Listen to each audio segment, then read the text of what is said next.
하나님의 선하심과 신실하심에 대한 감사입니다. 시편 136편 1절은 이렇게 말씀합니다. 여호와께 감사하라. 그는 선하시며 그 인자하심이 영원하미로다. 성품은 개인의 삶에서 어떤 방식으로 생각하고 행동하는지를 결정짓는 중요한 요소입니다. 대부분 일관되게 나타났지요. 이 일관되다라고 하는 말은 사람이나 시간이나 상황에 따라 잘 변하지 않는다는 이런 말입니다. 이처럼 하나님의 성품은 변하지 않습니다. 사람의 성품도 잘 변하지 않죠. 하나님의 성품을 깊이 묵상할 때도 우리는 그분의 선하심과 신실하심에 대해서 감사하게 됩니다. 시편 136편 1절 여호와께 감사하라. 그는 선하시며 그 인자하심이 영원하미로다 이렇게 말씀하죠. 하나님이 어떤 분인가라고 할 때 공유적 속성과 비공유적 속성으로 나누게 됩니다.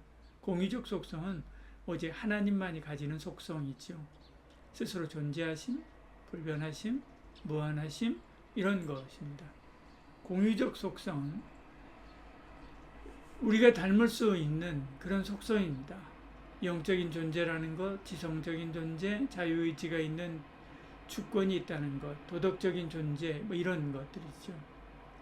이 공유적 속성 중 도덕적 존재라고 하는 속성은 또 거룩함, 의로움, 선함 이런 내용들이 또 포함됩니다. 그러니까 우리도 하나님의 선하심을 맛보아 알고 배워야 되는 거지요. 우리도 거룩해야 되고 우리도 하나님처럼 의로워야 하기 때문에 그렇습니다. 하나님의 선하심을 더 구체적으로 들어가면 자선, 사랑, 은혜, 관용 이런 속성들이 이런 특징들이 그 안에 있습니다. 하나님은 그 만드신 피조물을 관대하고 친절하게 대하십니다. 이것이 자선이지요. 그래서 시편은 하나님은 모든 것을 선대하신다 그렇게 말씀합니다. 또한 사랑이 있지요. 하나님의 자녀뿐만 아니라 모든 인류를 사랑하고 피조물을 사랑합니다. 그래서 우리에게 원수도 사랑하라 말씀하신 거죠. 이 원수 안에는 불신자가 다수 포함됩니다. 은혜 베푸시죠. 우리에게 조건 없는 은혜를 베푸십니다. 그래서 바울은 에베소 1장 6절에 이는 그가 사랑하시는 자 안에서 우리에게 거저 주시는 바 그 은혜의 영광을 찬송하게 하려 하심이라 말씀하죠. 긍휼히 여기십니다. 불쌍히 여기신다 그런 뜻이죠. 우리가 죄로 인해서 고난받고 심판받고 또 아파할 때 긍휼히 여기심으로 피할 길을 주신 거죠. 그게 십자가지요. 마지막으로 관용입니다. 관용은 악을 심판하실 수 있지만 노하기 더디하심으로 회개를 기다리시는 거죠. 기회를 주고 또 주는 것입니다. 그래서 할 수만 있다면 한 사람이라도 더 구원받게 하시는 거죠. 이것이 하나님의 선하심의 내용입니다. 이 좋은 하나님의 선하심이 하나님의 성품이죠. 앞서서 하나님의 성품은 변하지 않는다고 했습니다. 그러므로 나를 향한 하나님의 선하심도 변하지 않지요. 다윗이 하나님의 선하시니 그 인자하심이 영원하다라고 고백한 것은 그가 어렸을 때도 늙었을 때도 목동이었을 때도 장군이었을 때도 왕이었을 때도 그를 향한 하나님의 선하심이 변하지 않은 것이지요. 그를 향한 하나님의 사랑, 은혜, 긍휼, 관용이 변함없었다는 것입니다. 그도 하나님의 사랑을 맛보고 알고 나타냈습니다. 하나님을 닮아간 거지요. 그래서 다윗의 여정을 따라가면 그가 적들을 굉장히 관대하게 대하여 품은 것을 보지요. 특히 사울과 그 일가를 품고요. 사울을 따르던 사람들을 품어 주었습니다. 우리도 그렇습니다. 다윗을 선대하신 하나님은 지금도 변하지 않았지요. 하나님의 속성은 변하지 않기 때문에 그렇습니다. 그 하나님이 다윗을 선대한 것처럼 저와 여러분도 선대하시지요. 그러므로 우리도 다윗처럼 하나님께 감사하고요. 선한 삶 살아만 하는 거지요.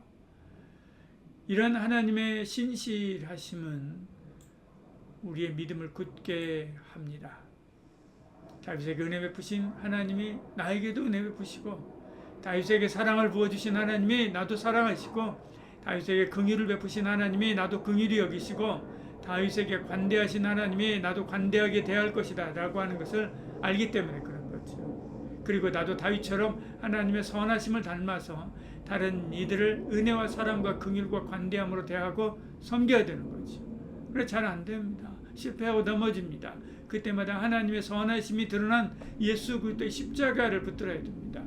하나님의 사랑이 우리의 연약함과 실패에도 불구하고 우리를 용서하고 품어주신다라고 하는 증거가 십자가지요.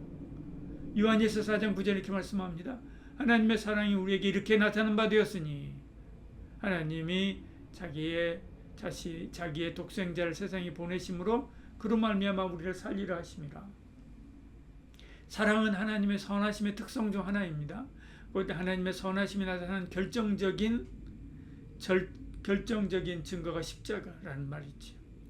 예수님의 십자가에서 나타난 하나님의 사랑, 그 사랑은 우리를 구원으로 인도하신 은혜의 증거입니다. 이 사랑을 묵상하여 감사해야 되지요. 그때 더 큰 믿음과 평안을 누리게 됩니다. 그리고 우리도 그 사랑을 본받아서 사랑하고 하나님의 선하심을 나타내야만 하는 것이지요. 기도하겠습니다. 하나님 아버지, 우리가 하나님의 선하심과 신실하심을 날마다 경험하게 하시니 감사합니다. 그런데도 날마다 깨닫지 못합니다. 우리가 감사 30 묵상 시간을 가지면서 나를 향하신 하나님의 사랑과 자비를 찾고 깊이 깨달아 감사하며 살아가는 은혜가 있게 하여 주시옵소서. 예수님 이름으로 기도드리옵나이다.